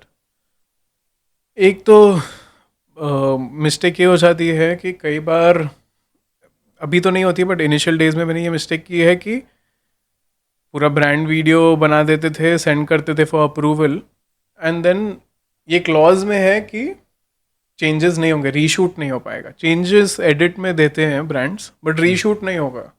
But मैंने तो पेमेंट ली ही नहीं है स्टार्टिंग से, 1 रुपया भी नहीं लिया है. मेहनत कर लिया, मेहनत करके वीडियो सबमिट कर दिया, तो अभी वो बोल रहे हैं अभी रीशूट चाहिए, एंड अगर मैं ना करूं तो पैसे नहीं देंगे. तो मेरे हिसाब से अभी मेरा सिस्टम ये है कि आप पहले मुझे अगर ब्रांड डील पे साइन कर रहे हैं, आप 50% मुझे पे कीजिए, मैं आपको वीडियो अप्रूवल के लिए सेंड करूंगा. अगर आपने अप्रूव कर दिया तो रेस्ट 50% आप पे करेंगे. आपके पेमेंट आने के बाद ही मेरा वीडियो लाइव जाएगा. तो लाइव जाने के पहले ही 100% पेमेंट मेरे पास आ गया. क्योंकि ट्रस्ट में ये बहुत ये होता है कि कई ब्रांड्स आपको पे ही नहीं करते, क्योंकि ये इट्स नॉट लाइक कि ज्यादातर ब्रांड्स जो हमें आते हैं कम थ्रू एजेंसीज, मीडिएटर्स. हाँ, बहुत सारे. तो शायद ब्रांड ने एजेंसी को पे किया भी हो, पर कई एजेंसीज ही बेईमान होती हैं, तो वो आपको पे नहीं करती हैं, या पे भी करती है तो कम पे करती है, इंस्टॉलमेंट में पे करती है. और मतलब कई बार आपको बोलेंगे कि ब्रांड ने आपके लिए बोला है कि इतना बजट, मे बी ब्रांड ने आपके लिए डबल बजट दिया हुआ है, बट वो आपको बताएंगे आपका बजट इतना ही है. तो वो क्योंकि पूरा कट तो वो खा रहे हैं. करेक्ट. तो you should always quote higher than what you want, क्योंकि वो डिस्काउंट तो ये बार्गेनिंग चलता ही है इंडिया में. तो आपको एक्स चाहिए तो 2x ही बोलिए. हाँ. और तो वैसा होता है. एंड ये मिस्टेक्स मैंने की थी इनिशियली. उसके अलावा मिस्टेक्स मैंने ब्रांड डील्स में आई थिंक ये ही मिस्टेक्स जो मुझे याद आ रही है. ग्रेट. अब चलते हैं पॉडकास्ट में. जी. आप बिजनेसमैन ऑलरेडी थे और अच्छी बिजनेस चल रही है आपकी, एंड फैमिली इन्वॉल्व है, तो कहीं ना कहीं टेक केयर करने वाले बहुत लोग हैं, और आपके पास अच्छा खासा टाइम मिल गया कि चलो मेरे फैमिली है जी, and they are very supportive. Right. Singer भी आप थे, आप गा रहे हो, अर्निंग कर रहे हो, ब्रांड डील्स वगैरह आ रहे हैं उसके थ्रू. क्या मन में आया फिर कि चलो पॉडकास्ट करते हैं यार? सिंगिंग तो समझ आते, गॉड गिफ्टेड था चीज़ें, ये फिर क्यों? ये एक्चुअली स्टोरी ऐसी है कि पहचान जहाँ ब्रांडिंग, पर्सनल ब्रांडिंग की बात, तो ब्रांडिंग तब की ऑलरेडी हो रही थी because you are a singer. जी. तो पोस्ट इनफ, तो पोस्ट आपके जाते होंगे. इसमें क्या हो रहा था, देखिए सोशल मीडिया ऐसा गेम है जहाँ you have to feed the algorithm. तो उस म्यूजिक में जैसे मैंने आपको समझाया कि प्रोसेस बहुत लंबा है एक वीडियो बनाने का. इट टेक्स 15 days या 20 days to put out one video. और वो कंसिस्टेंसी से आप वीडियोस डालेंगे तो आपका पेज गया. हाँ, बहुत टाइम लग जाता है. और मतलब डेड अकाउंट हो गया, बिकॉज उनको चाहिए कि आप 5 स्टोरीज दिन में डालिए इंस्टाग्राम को. अच्छा. हाँ. और आप रील्स एवरी डे डालिए. एंड अगर आप नहीं डाल रहे तो उनके पास तो हजारों क्रिएटर्स हैं जो वो डाल रहे हैं, तो वो उनको प्रमोट करेंगे, आपका अकाउंट ग्रो नहीं करने वाला है. तो वैसे सिस्टम में पॉडकास्टिंग इज ग्रेट, वेर एक वीडियो में से मैं 15 क्लिप बना देता हूँ. करेक्ट. तो I can feed the algorithm and gain I balls. तो वो सेंस से भी मैंने ये पॉडकास्टिंग शुरू किया. एंड ये तो हुआ business side of podcasting, but genuinely भी क्या हो रहा था ना, म्यूजिक में I was only being able to collaborate with musicians, but life is very restricted. अभी मेरे पॉडकास्ट पे क्या हुआ कि एक विराट कोहली के न्यूट्रिशनिस्ट आ गए, कभी देवदत्त पटनायक आ गए, कभी विक्रम संपत आ गए जो हिस्टोरियन है, कभी माइथोलॉजिस्ट, कभी म्यूजिशियन आ गए, कभी बॉलीवुड एक्टर आ गए. Suddenly my network is not limited. I can connect to whoever I like. अभी मुझे शायद कोई फेमस ना भी हो, बट मुझे अच्छे लग रहे हैं, I can just reach out कि आप प्लीज पॉडकास्ट पे आएंगे मेरे, एंड पॉडकास्ट पे अगर अच्छा एक्सपीरियंस हुआ वो मेरे पर्सनल फ्रेंड बन जाते हैं उसके बाद। तो नेटवर्किंग हो जाती है, एंड साथ में this is I think one of the best ways to learn. Audience भी आजकल पॉडकास्ट के थ्रू लर्न कर रही है, और मैं खुद भी पॉडकास्ट के थ्रू लर्न करता हूँ जब मैं गेस्ट से मिलता हूँ, क्योंकि मेरे पॉडकास्ट पे जो लोग आते हैं are top experts from different fields. तो जैसे रायन फर्नांडो है जो विराट कोहली के न्यूट्रिशनिस्ट है, literally after that podcast I started eating differently. Kaushiki Chakraborty आई जो इंडिया की टॉप क्लासिकल सिंगर हैं, उसके बाद my perspective about my own singing changed. Shubha Mudgal ji आई, तो you know non verbal behaviour से आप इतना सीखते हैं। जैसे मैंने उनको 3 o'clock का टाइम दिया था, तो 2:50 शुभा जी आ गई और बिफोर टाइम, एंड हमें 10-15 मिनट लेट हो गया। नो टैंट्रम्स, वो पद्मश्री हैं, नो टैंट्रम्स, एंड मैं उनको बोल रहा कि थैंक यू सो मच आप पॉडकास्ट पे आए। तो वो नमस्ते करके बोल रहे इट इज़ माई ऑनर कि आपने मुझे बुलाया। आई एम लाइक, उनको बोलने की ज़रूरत ही नहीं है ये। करेक्ट। तो जितना मैंने पॉडकास्टिंग में देखा है कि जितना आदमी बड़ा होता है उतना ही grounded हम्बल होता है। तो वो एक सेइंग है कि जैसे ट्री ग्रो होती है, उस पे फ्रूट्स आते हैं, उसके जो ब्रांचेस है वो बेंड होना शुरू करते हैं। करेक्ट। जितना बड़े होते हैं उतना ही झुकना जरूरी है। तो ये मैंने सीखा। और कोई इन्फ्लुएंसर्स भी आते हैं पॉडकास्ट पे जो जस्ट थोड़े पॉपुलर हुए हैं, और वो बिना इन्फॉर्म किया हाफ एन आवर लेट हो जाएंगे, और यू नो बात करने में कि मैं तो ये हूँ, मैं तो वो हूँ। अच्छा, तो कैसे रिएक्ट करते हो अगर मान लो कि यार हाफ एक घंटा लेट आ गया वो बंदा? हाँ, तो how you handle that kind of situation? Because आपकी भी टाइम है, because you are not a खाली पर्सन। एब्सोल्युटली। आपकी लेट पे थोड़ा मेरा टॉलरेंस भी कम है। सो लेट अगर कोई हो तो if it's like 15-20 minutes I don't say anything, but 1 hour कोई लेट हो जाए तो आई डू से कि क्या हुआ, आप लेट हो गए। तो something like that, at least to address कि इट्स नॉट कैजुअल कि आप लेट आए और फिर आप you are not even apologetic about it.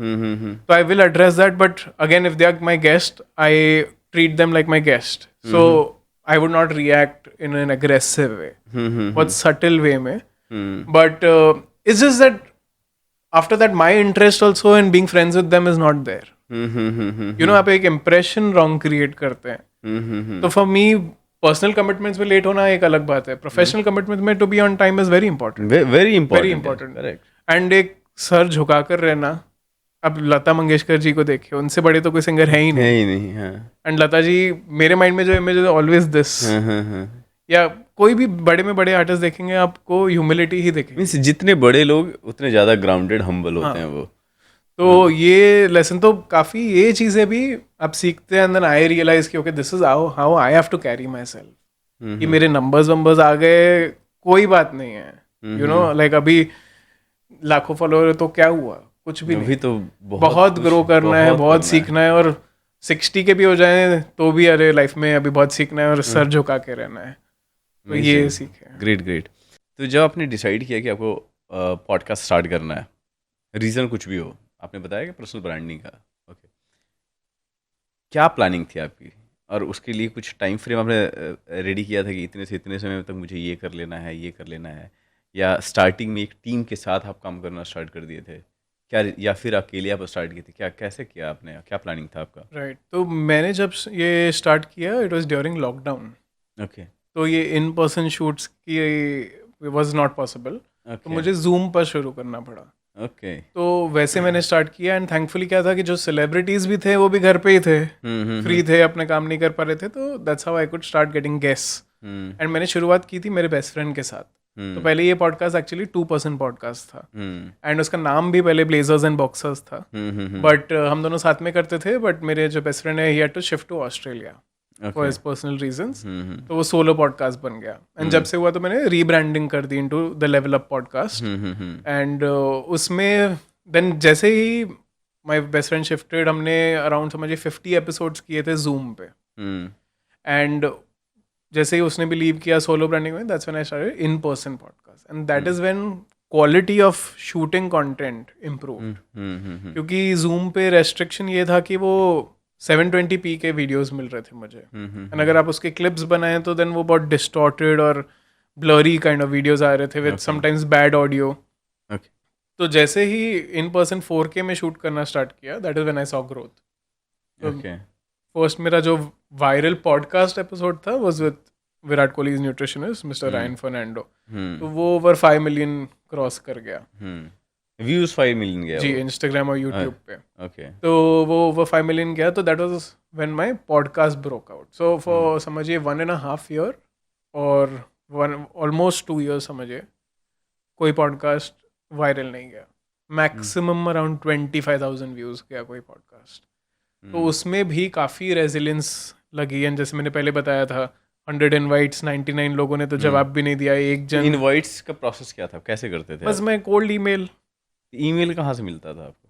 Email अब आजकल तो इंस्टाग्राम पे ही ज़्यादातर लोग अपने बायो में ईमेल आईडी दे देते हैं, हाँ तो मैं वहाँ से ईमेल उठा के सेंड कर देता था। हाँ बट कन्वर्ट कोई क्यों आएगा, ये दीज आर सेलिब्रिटीज राइट, तो उनका टाइम इज़ ऑफ वैल्यू। तो वो तभी आएंगे कि अच्छा वो पॉडकास्ट पे जाके मुझे रीच मिलेगी। तो 0 सब्सक्राइबर्स पे तो कोई आता ही नहीं था। ओके तो then you start with respected people that are not very famous and then you grow over time. तो वैसे वो 1.5 ईयर स्ट्रगल भी हुई where I got reputed guest that could convert other reputed guest. तो वो वहाँ भी काफ़ी स्ट्रगल हुआ 1.5 year. But I think maybe I am also not sure why the growth did not happen.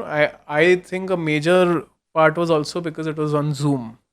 तो पहले के ज़माने में क्या होता था कि सब बोलते थे अरे बस स्टार्ट कर दो, मोबाइल से ही शूट करो, कैसे भी शूट करके स्टार्ट करो। आई थिंक आज का दौर बदल गया है। लोग को एचडी देखना है भाई, एचडी देखना है। समझिए टॉप गन्स जो है पॉडकास्टिंग के, उनके पॉडकास्ट आ रहे हैं, तो फिर क्यों पॉडकास्ट देखने हैं जूम पे? क्यों देखना? वही क्यों देखेगा कोई ब्लरी वीडियोस? कंटेंट दो, नहीं देखेगा वो।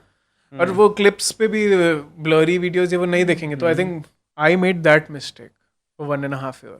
तो 1.5 years में कितने वीडियोस डाले होंगे आपने? काफी, आई थिंक 45-50 पॉडकास्ट। 40-50 पॉडकास्ट? क्योंकि वो हम लोग लॉकडाउन में भी बैठे थे राइट, तो वो लॉकडाउन में हम लोग जूम पे पॉडकास्ट करते गए। बट जो वो इतनी मेहनत की एडिटिंग में ये वो, एंड देन इट डिडंट पे ऑफ। सो तो वो ड्यूरेशन क्या था, टाइम ड्यूरेशन क्या था वो 50 वीडियोस का? over 1.5 year. And then I went from 30,000 subscribers to 130,000 subscribers within 5-6 months when I started shooting in person. Okay. तो जब आप वीडियोस पोस्ट कर रहे थे तो आपका पर वीडियोस का ड्यूरेशन क्या होता था? कैसे वीक में कितने वीडियोस जाते थे आपके? वीक में we used to try to put out one podcast a month. One podcast. But a week. But clips तो समझिए every second day. जो रील्स होते हैं तो वो रेगुलर क्या है, सेम ड्यूरेशन है? Same one podcast a week and reels almost every alternate day. Okay. तो इसमें जितने भी गेस्ट आपके पास आते थे, क्या वो रिकमेंड करते थे आपके पॉडकास्ट को? जी, बट अगेन मेरा थोड़ा नेचर ऐसा है कि मैं मांगने में हिचकता हूँ, बिलीव नहीं करते हो आप? हाँ, तो मेरा नेचुरली एक्चुअली मैंने एक चीज़ बहुत है कि मेरे पॉडकास्ट के पहले मेहनत बहुत है, और मेहनत मेरी टीम नहीं करती, मैं करता हूँ। तो मैं बहुत ही ज़्यादा रिसर्च करता हूँ। एंड देखिए मेरा MBA के पहले मेरा डिग्री है साइकोलॉजी का, और मेरा जो अंडरस्टैंडिंग है ह्यूमन नेचर का is a bit more than an average person. तो I play to my strengths. The way I can ask questions is a bit different than someone else. So I play to my strengths and get into psychology. तो मुझे पता है कि अच्छा आप adult होके ऐसे पैटर्न्स दिखा रहे हैं तो आपके चाइल्डहुड में क्या हुआ होगा. So because of my psychology degree, I have that edge. So I use my strengths and that is why my podcast works. But अगर कोई ये जो सुन रहा है पॉडकास्ट शुरू करने का और वो भी अभी यही ट्राई करे, it won't work. क्योंकि स्टाइल अलग है ना. हाँ, तो you have to identify your own strength and play to that. So that is how it works. Amazing. कोई एक ऐसा गेस्ट जिसे आपने बुलाया हो और बहुत ही अलग तरीके से उसने बिहेव किया हो, या फिर सिचुएशन बहुत ही ऑकवर्ड कर दिया हो? क्योंकि इतने पॉडकास्ट किए तो कोई तो ऐसा एक्सपीरियंस होगा. काफ़ी एक्सपीरियंसेस होते हैं. एक पॉपुलर बॉलीवुड एक्ट्रेस हैं लिलेट दुबे जी, तो वो पॉडकास्ट पे आए थे and she someone that I have always admired. And मैंने बहुत रिसर्च की, मेरे और मेरे बेस्ट फ्रेंड और मैंने, एंड हमने 10 क्वेश्चंस बनाए that encapsulated her entire career. बहुत मेहनत से. तो मैंने फर्स्ट क्वेश्चन पूछा एंड फर्स्ट क्वेश्चन पूछने के बाद उनका answer was 70 minutes long 17 minutes का 70 आंसर था। Minute and I had only 60 minutes with her. तो उनके मैनेजर्स ने मुझे बोला था आपको 60 मिनट पे कट करना ही है, शी हैज़ टू गो, क्योंकि ये बहुत बिजी लोग हैं। तो हम लोग टेंशन में कि 9 क्वेश्चन बाकी हैं और मुझे पूछना था काफ़ी सब। तो उन्होंने 70 मिनट्स का आंसर दिया, but what I realise from that podcast is that वो इतना कंफर्टेबल हो गए हमारे साथ इन द पॉडकास्ट दैट उन्होंने अपनी पूरी लाइफ जर्नी बता दी खुद से 70 मिनट्स में। एंड जो पूछना था इन्हें वे कवर हो गया। And that's when I realise कि इट्स नॉट ऑलवेज इम्पॉर्टेंट कि आप सब कवर करें, but it's about having a conversation in a podcast. Amazing amazing, क्योंकि यही होता है, क्योंकि जब आप क्वेश्चन लेके बैठे रहते हो ना, हाँ या मुझे ये पूछना है भाई, कभी कभी वो ये होता है कि गेस्ट ही बता देते हैं वो, हाँ, फिर आपको उसके ऊपर का क्वेश्चन जो उससे निकल के Absolutely. आता है वो कन्वर्सेशन तो को वो ड्राइव करने 70 में मिनट्स में maybe we directed the conversation a bit when Lillete ji को अच्छा इसमें कैसा था थोड़ा बीच में। And then after 70 minutes Lillete ji बोले आई एम सो सॉरी, मैं 70 मिनट्स तक मैं बोलती गई कि तो उनको भी रियलाइज हुआ। But at the end what happened that उनका और हमारा रिलेशनशिप बहुत अच्छा बन गया। एंड शी वाला जब चाहे तुम लोग मुझे वापस पॉडकास्ट पे बुला, because I enjoyed so much being on the podcast and we also enjoyed so much. तो ये अजीब सा एक्सपीरियंस हुआ, but it was beautiful in a way and it taught us so much. So I still have deep admiration for Lilette ji. Amazing. Okay, अभी तक अगर मैं बोलूँ कि पॉडकास्ट में अपने कितनी वीडियोस आपने कर लिया होगा आपने अब तक? 70 प्लस पॉडकास्ट तो कर लिए हैं। ओके, 70 पॉडकास्ट को अगर मैं बोलूँ कि अगर आप उसमें 5 ऐसे मिस्टेक्स जो आपने पहले किया था, वो ओवरऑल पॉडकास्ट की बात कर रहा हूँ, आप गेस्ट को ऑनबोर्ड करने से लेकर अभी तक शूट मतलब ये वीडियो अपलोड करने तक, पॉडकास्ट अपलोड करने तक का, अभी तक का जो पॉडकास्ट जर्नी में जो मिस्टेक्स अगर 5 आपने जो किया है वो क्या था? एक तो जैसे मैंने आपको पहले बताया जूम, तो वो करना ही नहीं चाहिए वो था। करना ही नहीं चाहिए मेरे हिसाब में। खैर आई कांट से करना ही नहीं चाहिए because some people don't have the funds.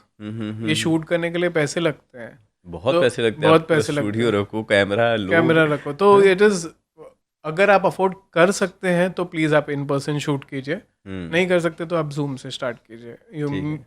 Work your way up. But I think that was one mistake from my and. दूसरा ये था कि इनिशियली ना जब भी आपके सब्सक्राइबर्स नहीं होते हैं, एक भूख रहती है कि मैं कैसे भी ग्रो करूं, and you end up calling guests that are popular but not respected in your own eyes. और वो जब वो गेस्ट आपके पॉडकास्ट पे आते हैं, आपको ये भी फील होता है कि समवेयर मुझे ही नहीं बात करनी, या इनमें वो डेप्थ ही नहीं है कि मेरे ऑडियंस को कुछ वैल्यू दे पाए, जस्ट कि ये फेमस हैं। हाँ हाँ हाँ हाँ, तो वो खुद से अगर घिन होने लगे कि मैं क्यों बुलाया इनको, कि मैं जैसे बेच रहा हूँ मेरे आर्ट फॉर्म को फॉर व्यूज, तो लॉन्ग टर्म आप पॉडकास्टिंग से ही आपका मन उठ जाएगा। तो I think that is another mistake, you call guest that may be slightly less popular also but that you respect, and जो ऑडियंस भी देखे तो उनको लगे हाँ इनमें कुछ तो है, एंड हाँ। He should be a guest on the podcast. तो वो मेरा क्राइटेरिया है कि if on my podcast you should be able to help my audience level up, otherwise you cannot be on the show. And whenever your podcast grows, आपको इतने requests आते हैं कि podcast पे ले लो, podcast पे ले लो, podcast पे ले लो, and I'm very like in very decent words I'll just say no. तो वो criteria रखना from the get go. Third mistake I would say is कि again brands will want to work with you, but again don't work with brands that don't align with your personal brand. क्या होता है ना, आपको अभी 50,000 rupees कोई दे रहा है, स्टार्टिंग की मैं बात कर रहा हूँ, तो फॉर अ न्यू पॉडकास्टर वो वेट कर रहा है कि पैसे बने, मेरे खर्चे निकले, तो वो कोई भी ब्रांड को ले लेता है पॉडकास्ट में। बट फिर आपका अगर रॉन्ग ब्रांड के साथ एसोसिएशन हो गया, then big brands in the future are not going to work with you. आपका एक इमेज बन गया कि ये XYZ gambling type apps, alcohol brand, ये सब के साथ काम करता है, तो respective brands are not coming to you. तो don't play the small game, play the big game. तो इसमें जितना हो सके पेशेंस का पूरा गेम है। इनिशियल टाइम में no one will believe in you and you will see failure. Okay, तो डिस्पाइट फेलियर गिव अप नहीं करना is the key. Great. Okay, तो क्या अभी बिकॉज अच्छे खासे फॉलोअर्स आपके हैं एंड व्यूज़ अच्छे जाते हैं, इंगेजमेंट बहुत अच्छा है आपका सोशल मीडिया पेजेस पे एंड यूट्यूब वगैरह पे, क्या करण चार्ज करते हैं गेस्ट को यहाँ पे बुलाने के लिए अपने पॉडकास्ट पे? नहीं, नॉट एट दिस स्टेज हम लोग चार्ज नहीं करते हैं. हमारे guest, like I told you, this is something that I can not play around with, क्योंकि अगर वो किया तो then I am taking my audience for granted. And for any creator audience is everything. Like I told you, मेरा कोई middle man नहीं है. मुझे जो भी बनाया है ऑडियंस ने बनाया है. तो I cannot like get anybody on the show and waste my audience का टाइम. इस क्वालिटी पर्सन अब ज़्यादा आप देख रहे हो रादर देन क्वांटिटी. हाँ हाँ, तो वो ऐसे ही कोई मेरे को पैसे ऑफर करे एंड देन आना चाहे, it doesn't work like that. तो if I feel you are fit for my podcast, you come on the podcast. तो हम लोग ब्रांड से कमाते हैं, यूट्यूब व्यूज़ से कमाते हैं, यूट्यूब एड रेवेन्यू आता है. But even though people offer us lakhs of rupees, it is not possible कि हम लोग ऐसे ही आपको फीचर कर ले, किसी को भी फीचर कर लें. Because many people watch the podcast because they are trust in me. Okay, तो वो गेस्ट को ना भी जाने, बट करण ने किया है तो अच्छा, वो गेस्ट शायद अच्छा ही होगा. करेक्ट. तो अगर गेस्ट में दम नहीं है बट पैसे दे रहा है तो they can not be on my podcast. Amazing. Okay, कोई गेस्ट जो आपके लिस्ट में है जिसे आपको बुलाना है आपके पॉडकास्ट पे? जी, एक एंजल इन्वेस्टर हैं यूएस में, इंडियन ओरिजिन के ही हैं. उनका नाम है mister Naval Ravikant. I think वो one of the most brilliant minds हैं इस दुनिया के. एंड इतना ब्रिलियंट कि वो खुद तो बुक लिखना रिफ्यूज़ करते हैं, बट उनके जो ट्वीट्स हैं, उनके जो पोस्ट हैं, उनको कंपाइल कर एक बुक बनाया गया, द एल्मेनाक ऑफ नवल रविकांत, जो आते ही बेस्ट सेलर बन गया. तो उनके भी podcast, if people want to check out on, he was on the Joe Rogan podcast. तो वहाँ पे अगर वो पॉडकास्ट आप देखें, it's a 3 hour podcast but that will change your life. तो he is brilliant about life advice, about how to make money. तो he is someone that has deeply impacted my life. तो अगर किसी दिन हो पाए कि मैं उन्हें ला पाऊँ तो that would be a dream. Amazing. Great. Karan, जितने भी मेजर क्वेश्चंस थे मैंने पूरा कवर किया है. जी, बहुत से अच्छे क्वेश्चंस निकल कर आए जो भी आपने बताया, एंड बहुत मज़ा आया मुझे. अब सेकंड पार्ट पे चलते हैं. जी. हम लोग एक रैपिड फायर क्वेश्चन खेलते हैं. इसमें आपको बिल्कुल भी टाइम नहीं लेना है, फटाफट जवाब देना है. डन. ठीक है, स्टार्ट करते हैं. Okay, what is your guilty pleasure song? तेनू ले के जाड़ा. I love that song but it's so embarrassing. Okay, a singer you do love to collaborate with? One fine day Sunidhi Chauhan. Okay, late night recording, early morning? Late night. Early mornings मतलब मैं उठ ही नहीं पाता.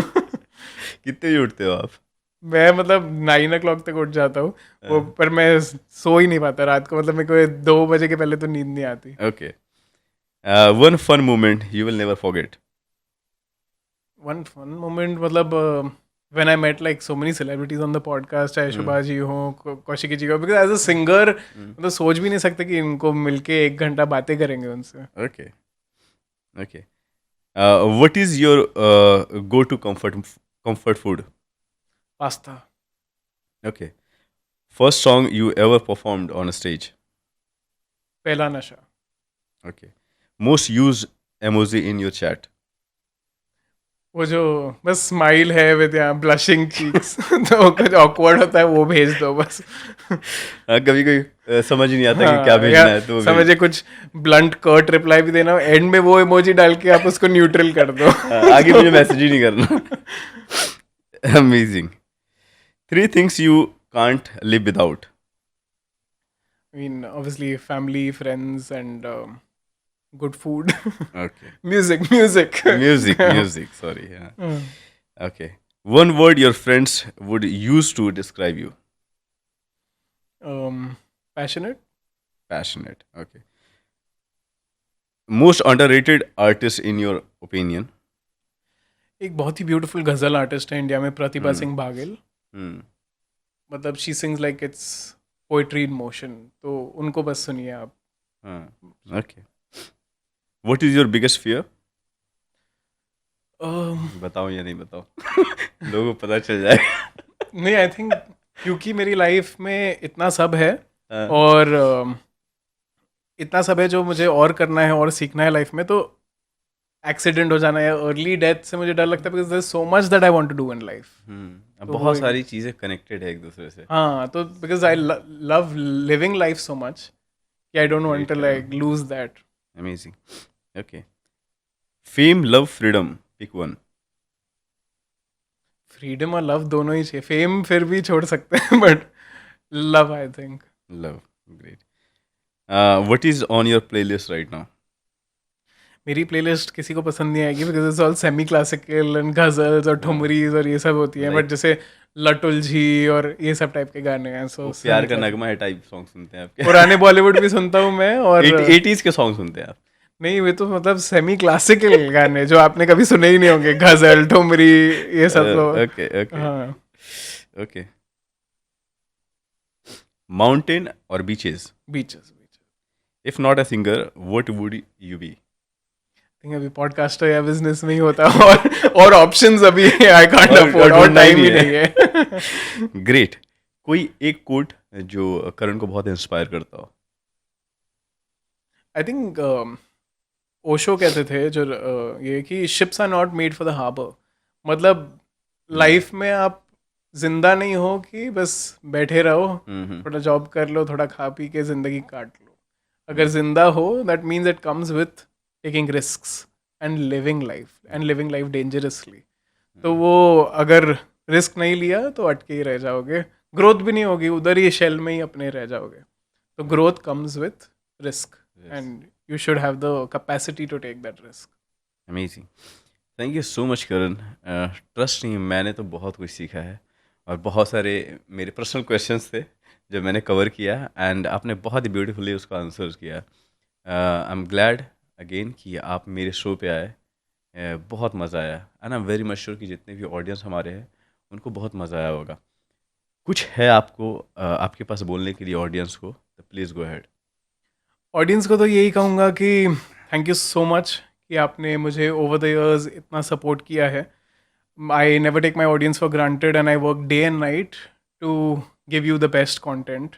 तो प्लीज़ इसी support को बरकरार रखिए, and thank you so much for having me on the show. जैसे आपने कहा आपको मज़ा आया, मुझे भी बहुत मज़ा आया, क्योंकि ये क्वेश्चन आंसर नहीं था। This was a good conversation, and I am thankful that I also got the opportunity to share my views with the audience. So thank you so much for having me on the show, and I always wish you the best. Thank you so much. Okay, thank you so much guys. आपका प्यार बरसाने के लिए इसी तरीके से बरसाते रहो। मुझे भी ग्रो करना है, ताकि मैं आपके लिए अच्छा कंटेंट ला सकूं, इस तरीके के पर्सनालिटीज़ को मैं ला सकूं जिनसे आप कुछ सीख सकें, मैं कुछ सीख सकूं। So in the next podcast, bye bye.